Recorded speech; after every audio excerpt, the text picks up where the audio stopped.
మీరు ఈ రోజు చేసే ఒక చిన్న పని మీ జీవితంలో అదృష్టాన్ని మార్చేస్తుందని చెప్తే నమ్ముతారా? సంవత్సరంలో చాలా అరుదుగా వచ్చే ఒక పవిత్రమైన రోజు ఉంది. అదే గురుపుష్యమి. ఈ రోజు చాలామంది తెలియక చేసే ఒక తప్పు వల్ల మంచి ఫలితాలు దూరమవుతాయని కూడా అంటారు. అసలు గురుపుష్యమి అంటే ఏమిటి? ఈ రోజు ఏ దేవుని ప్రార్థించాలి? ఏమి కొనాలి? ఏమి అస్సలు కొనకూడదు? ఇలాంటి విషయాలన్నీ ఈ వీడియోలో పూర్తిగా తెలుసుకుందాం.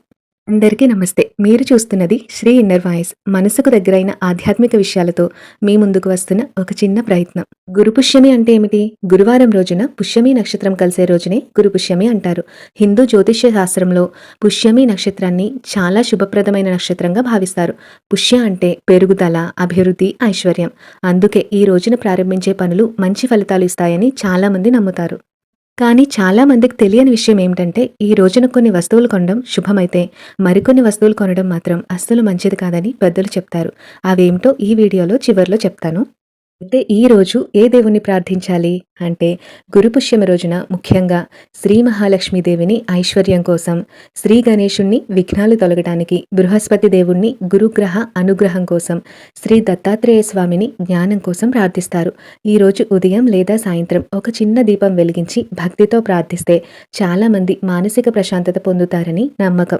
సాధారణంగా ఈ రోజు చేసే పూజల గురించి తెలుసుకుందాం. ఇంట్లో ఆవు నేతితో దీపం వెలిగించి పసుపు కుంకుమలను భక్తితో ఆ భగవంతునికి సమర్పించండి. అలాగే పసుపు వర్ణం కలిగిన పుష్పాలను సమర్పించండి.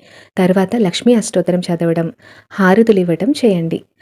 వీలైన వారు దేవాలయ దర్శనం చేయటం మంచిది.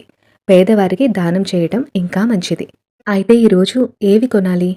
గురుపుష్యమి రోజున చాలామంది బంగారం, వెండి, కొత్త వస్త్రాలు, పూజా సామాగ్రి, వ్యాపారానికి సంబంధించిన వస్తువులు, చదువుకు సంబంధించిన వస్తువులు కొనడం చాలా శుభంగా భావిస్తారు.